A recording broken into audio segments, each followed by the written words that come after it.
Hello everyone, this is BYD Leopard 5. Actually, it's Function 5, but we all know it's produced by BYD, and I'm totally amazed and surprised by this car. Just several technical facts. This is a hybrid car with battery more than 30 kilowatt hours, with total power of 660 horsepower. It's a frame-based traditional SUV with differential locks. The acceleration from 0 to 100 is just 4.8 seconds. And the car price in China starts from about $32,000 to $33,000 based on today's exchange rate. It's totally incredible. This car is better than Toyota Prado of the latest generation, and it costs 2 times lower than the basic version of Toyota Prado with much better equipment on the board. Are you interested? Let's go to the detailed review.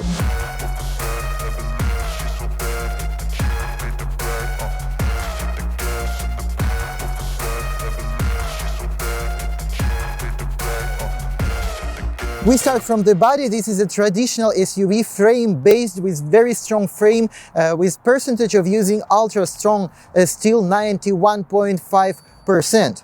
The length of the car is 4.9 meters, the wheelbase is 2.8 meters, and basically this is the same as Toyota Land Cruiser Prado. In terms of technical specification, this car is extremely interesting and it will be really long video. As I told, it's a hybrid. The technology here is from BYD, it's DM, but here is DMO. O means off-road. This is same technology as in previous video as Denza Z9 GT, but here it's adjusted for off-road, and let me tell you step by step. Here we have the internal combustion fully aluminum turbocharged engine with 1.5 liter and power 194 horsepower. As you see, this engine layout is longitudinal because after this engine we have adjusted the electric motor, and we have the planetary gearbox on the same shaft with this engine with the electric motor, and also we have attached the front wheel differential here. And as I understand, if I'm not mistaken, because this is off-road, we also have one more planetary gear shift, which actually is the lower gear, because here in this car we have the 4L regime for off-road driving. This car has a heat pump in all the versions, and all the 4 versions of this car has basically same technical specifications in terms of the engine and battery. The battery here is the BYD Blade battery, which is 31.8 kilowatt hours, and which is not actually the record size even in this price range. Some cars have about 40 kilowatt hours. But the most interesting here that this battery has the 800 volt platform, which for example Denza Z9 GT in DM version doesn't have.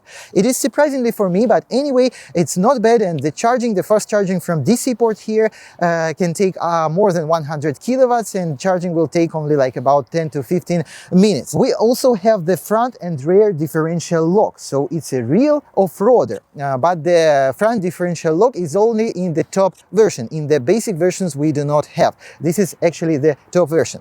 Of course, we have the liquid cooling and heating of the battery, and the total comprehensive power of the system is 660 horsepower and 760 newton meters of torque. Suspension is the main technical difference between the versions. We have 2 versions without the UNP suspension and 2 versions with UNP suspension. UNP, it means the BYD suspension family, same used in, for example, Denza Z9 GT, but there we have Union A, which is air suspension. Here is Union P. This is the top version of the car, and we have the hydraulic adjusted suspension for the whole car. It means the traveling distance for this suspension is more than 100 millimeters, and in the highest position, the lowest ground clearance with the highest loading on the car is 310 millimeters. Unfortunately, here the surface is not perfect, and also we have added the optional protection for the chassis, which is more than 10 millimeters, which is made from the alloy, which takes some ground clearance from us. And basically on this surface I measured about 280 millimeters of ground clearance. Just look here, 274, but if we put it, for example, somewhere here, it will be about 280, so we can say that 300 millimeters here we have. The suspension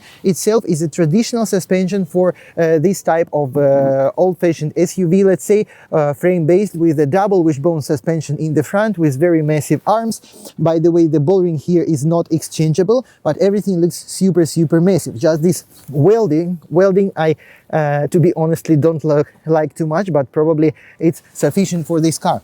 And now let's go to the back. I will show you the rear suspension, which is actually the multi-link suspension. And here we have extremely massive arms attached to the subframe. And as you see, all the lower part of the car is on the same level, just this rear motor protection is a little bit lower by maybe 40 millimeters lower than the whole body and whole chassis, but actually the motor is on the same level, so it's just the chassis issue. And other things are quite predictable. It's just the muffler made from stainless steel and so on. Everything looks quite pretty. And this is the trailer hug. This car can tow up to 2.5 ton trailer. This option costs about 600 to 700 USD from factory. By this badge, actually you can define that this is Union P, and probably it's the top version. In other versions it will be probably Union C or no badge at all. Also, this car has the ability to make U-turn on one place, but this is really tough for the car because it will just rotate the front wheels in the turned angle and block the rear wheels. I will now insert this in the video and you will see how it looks. Before we go to check the interior of this car, I will show you several other features about the appearance. These are matrix headlight. In my opinion, they are of very good quality and they are in all the versions by default, no need extra payment. These are 18-inch wheels, which are by default, no need extra payment. They are easily defined by these CNC made half holes. Also, you can order the 20-inch wheels. The tire specification in 18 inches, 265, 65, 18. Also, we have 23 sensors in this car, including the cameras, ultrasonic, millimeter wave radars, and so on. In all the versions by default, the blind spot monitoring, and generally we have the level 2 autopilot in all the versions by default. Here we have one interesting detail, because this is the spare tire. We have it in all the cars by default, but in a version with 20-inch extra wheels, you will have it in a plastic cover made in the body color, but here we have just the wheel with this color inside and the rear view camera right here. The railings on the roof by default in all versions, and if I'm not mistaken, they can deal with 150 kilos of static loading. Here we have the fuel tank cap, which has 83 liters capacity, which is extremely good for such car, and it can allow you to drive up to 1,200 kilometers with full tank and fully charged battery. And of course, these electrical door seals, which are by default in two top versions, but in basic version you will not have them. You will have just static door seals. For this you have to pay in basic version. They are very solid, very rigid and convenient. Here we have the charging ports. This is the AC charging port. It's single phase, and normally in China it's 7 kilowatts, but in this car in specification it is said that it is 6 kilowatts, which I am very surprised why it's like that. Maybe actually it's 7. And here we have the DC port, and in all versions we have the V2L system with 6 kilowatt of external power by default. Now we go to the interior. Of course, we have keyless entry system, but we do not have the electric suction door. We have the multi-layered soundproof glass in the front doors, the rear doors not have. And here we realize that the quality of this car is not like premium in Denza Z9 GT, but for this price, for the frame-based SUV with very good performance, this is very good anyway. Here we have literally basic plastic, same as for example in BYD Tang from 2021. Here we have the leather substitute everywhere here. Here we have the natural Napa leather on the seats, but only in top versions. In basic versions we will have the faux leather. And also in different color shim we have the leather seat, the Alcantara. It depends just on the color of the interior. I will show you the different options for the color. And this is the top version, so we have the massage in front, seat heating and ventilation we have by default in all the versions, but massage only in the top version. We are now inside, and this is very nice interior in terms of ergonomy. Actually, it's typical BYD. They don't have any ergonomy problems in past 10 years. Here we have extremely good quality of assembly of everything, no any cracking noise, everything is totally monumental. Here we have the HUD screen, which is 50 inches, which is only in the top versions. In basic versions, no HUD screen. Here we have the 12.3 screen of the cluster center gauge. Here we have the 12.3 screen for the passenger, but this screen is only in top versions. In basic versions we do not have it. And here this is the main screen for 15.6 inches, where we have everything taken from other BYD, except here we have very much developed steering of the suspension. Here we have the suspension level, here we have the comfortness of the suspension, also the different regimes of working of the steering assist, brake mode assist, and so on.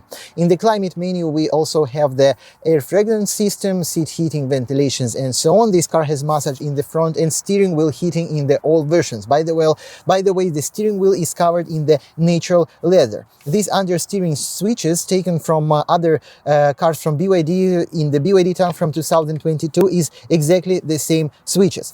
And thank you BYD for giving us so many physical buttons. It's extremely nice. All these buttons on the steering wheel are exactly physical, no any sensors at all. We can do so many things from this steering wheel that probably not many cars today allow you to do. We can steer the cruise control system, the cameras 360 with the very high quality. By the way, all the screens are 2.5K of the resolution. We have the mode adjustment of off-road driving. We have, of course, the sound control. We have here again the off-road mode adjustment and the driving mode adjustment on this rotating wheel. And here we have the wireless charger for 2 mobile phones with cooling. Actually it's 50 watts, and in some versions we have only 1 slot, but here we have 2. It's extremely nice. Here we have again a lot of physical buttons, and the only thing I don't understand in this interior, why they are made of crystal plastic despite nothing else in this interior made of crystal plastic. Here we have the emergency light. Here we have the switching from EV to HEV. Here we have the start stop button, and by the way, if we use stop button, if you turn off the car, this shifter it goes down, but it's so annoying that it doesn't go down completely in the level to this surface. It just like goes down semi part. Looks like it's broken or something, but in fact this is how it should be. I don't know why they did in this way. They made this servo motor, they made it more expensive, and basically for me it's useless at all. Here we have the steering of the suspension again. Here we have the differential lock front and rear. Here we have the climate control steering. Here we have the lower level of the gear. And here we have the driving modes of the car. And if we choose different driving modes, we have the different pictures like that. Very beautiful, and everything works on this screen completely perfect, completely no any lagging. Here we have the very advanced cup holders where we can push inside our cup very down, and then we can push it back. But if it's quite wide and heavy, then actually it's not going up very well. But anyway, we can take it out and put to the start position at once. It looks nice and very convenient. Here we have the box with the fridge function and the little like heating function, but only up to 6 degrees above 0 Celsius. In Density 9 GT we have up to 50, and the lowest is -6, and now it's very, very cold inside. And the moving of this cup, of this box, of this armrest is extremely solid, rigid, and pleasant. In all the versions of this car we have this large openable panoramic sunroof without need of any extra payment for that. The second row is like in a most of typical frame-based SUVs. Here we have quite a lot of space, but the floor is a little bit too high. As you see, I would like to have the cushion of the seat a little bit longer and a little bit higher, but anyway, I feel here quite comfortable. I have a lot of space over my head. I'm 1.78 meters of total height. I have plenty space in front of my knees, but of course it's not a VIP level. And we have the movement of the backrest of the seat in some angle. I think it's about 10 angles, something like that, but of course the most convenient angle is the largest. Here we have the armrest. It's very basic. I will not use it because this is our client's car. The car is sold and it's in the factory protective covers. Also we have here the seat heating, which is by default in all versions, but the ventilation is only in the top versions. We cannot turn them simultaneously, and it has each of these functions have 2 positions. We have also here the deflector for air conditioner, no separate air conditioner,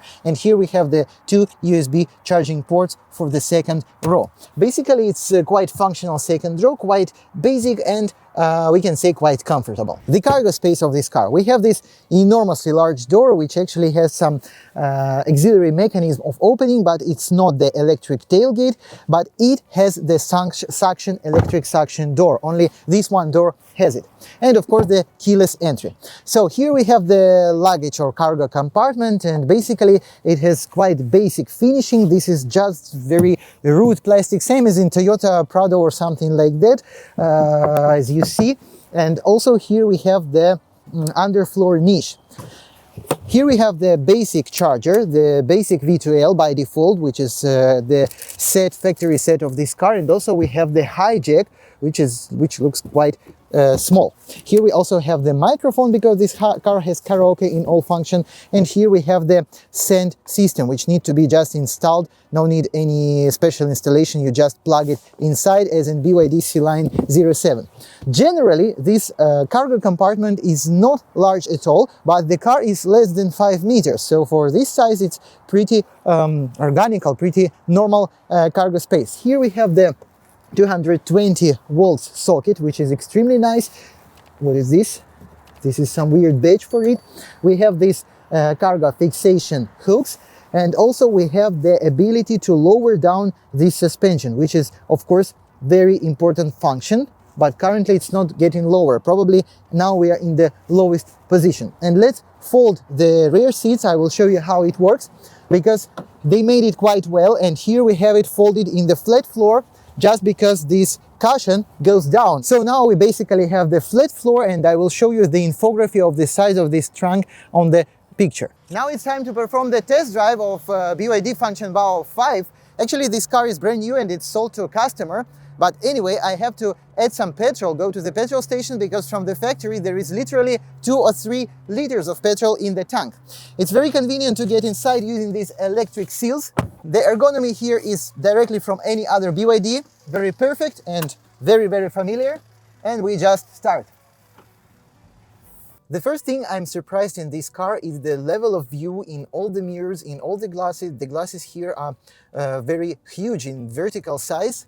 Same in the bus, for example, and everywhere, even in the back door, in the side doors, my view is extremely perfect. Maybe this is one of the cars where cameras 360 is not so needed, but of course you need them just to see the wheel arcs when parking and so on.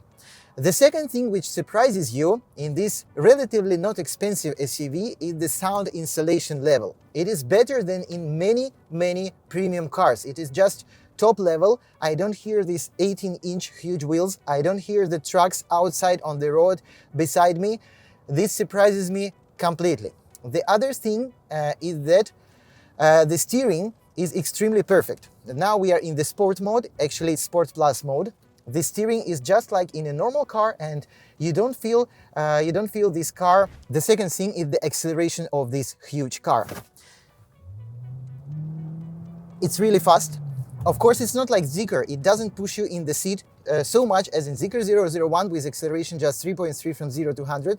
But in this high and heavy body, which is almost 3 tons of carb weight, you feel that it's something amazing. And at the same time, we have very good control of the car. Surely with this center of mass, this car cannot be without any rolling. But at the same time, I feel this car under control at most of the speed I have achieved today. And I feel this not like a yacht or something, as I feel in many other cars. It's generally nice to drive and feels under control. And the other surprising thing that compared to, for example, more premium and a little bit more expensive Denza Z9 GT from the same BYD company, we don't hear the internal combustion engine here at all. We don't feel any vibrations when we are standing at the traffic light. This is weird because generally here it would be quite acceptable, and in Denza Z9 GT is basically not acceptable. So this car, in my opinion, is a little bit more balanced and a little bit more perfect even compared to the more expensive Denza Z9 GT. Generally, I feel this car is very well balanced, very perfect in fact. Now we arrived at the petrol station to refuel this Leopard 5. Actually, this car can use 92 petrol without any problem, but we will use 95 for our buyer. We will add full tank. This will be the gift to our buyer, and we will check how many liters actually can tank in this car in real life, because this car just had about 2-3 liters from factory. Who is curious, the price of the 95 gasoline in China is now 7.94. It's about 1.1 USD. And just 1 week ago, it was really cheaper, about 40 RMB cents. So this is our result. It's 75 liters. And actually, I think up to 5 liters we had in tank already. So 80 tanking, probably no any problem. Now, as we are leaving the petrol station, it's time to tell you about the fuel consumption of this car. We have the 17 point something kilowatt hours of electricity, and we have 6.1 liters of the gasoline. In fact, this car has just 45 kilometers of mileage, and most of this mileage it has done going to the towing truck and from towing truck and to the dealer store and from factory and so on. So basically, and also my test drive about 5 kilometers. So basically, it's not a very real fuel consumption, but basically it's very close to what is shown by the manufacturer in the normal fuel consumption. And I think for such huge car with extremely nice acceleration from 0 to 100 in just 4.8, this consumption is very, very acceptable and very okay. I just remind you that the carb weight here is more than 2.8 tons. Before we used to drive in the Sport Plus mode, now we just in automatic mode. We can decide whether we are in the EV or whether we are in HEV with using the internal combustion engine. Now I will drive in the just EV mode, and this car is moderate but still is quite fast. Again, it's compared to, for example, ID.4 Prime with four-wheel drive, always have sufficient power, always have quite good response to the accelerator, and officially this is the most comfortable and pleasant car to deal with the bad roads which I've ever driven in my life. It's extremely pleasant to drive on the speed barriers, to drive on the all these bumpy roads and so on. Actually, here we have better road, but right away we had a little bit worse one, and the brakes feels very well adjusted. Nevertheless, I haven't tried it in some critical and counter-accidental circumstances. The 0 point of the steering wheel and the straight driving stability is extremely good. And even at this speed, like 45, when I do this, I totally feel each millimeter of the moving. So the steering wheel is quite sharp, at least in this mode, and very precise. It's very funny to feel how the car moves because it's a frame-based car, and I literally feel how the frame follows all these steering, the front steered wheel movements. This is completely amazing car. This is, by the way, the highest level of the hydraulic suspension, and the car is more than 2 meters of height with 270 millimeters of ground clearance. And this is that case when, after test driving of this car, I really want to buy it for myself. After Zeekr 7X, I didn't have that feeling because it is just a normal electric car with a little bit different body, with maybe some features, but this is something completely different. This car is so high, so fast, so interesting to drive, has so many driving modes and so on. It's very practical. Basically, I haven't found any disadvantages here. And the fuel consumption on the level of 6-7 liters is also very acceptable for almost 3 tons SUV. If you would like to buy this car from China, we can supply you new cars like these, or used cars as well, because this car entered the market about 1 year ago in the end of 2023. So we already have the used car options in good condition with a discount. Contact me if you want to get a car from China. All the contact information below this video. Please hit the bell, push the like button, and of course share my video if you like it, and leave a comment whether you like this video or not. My name was Dennis, and welcome at my channel.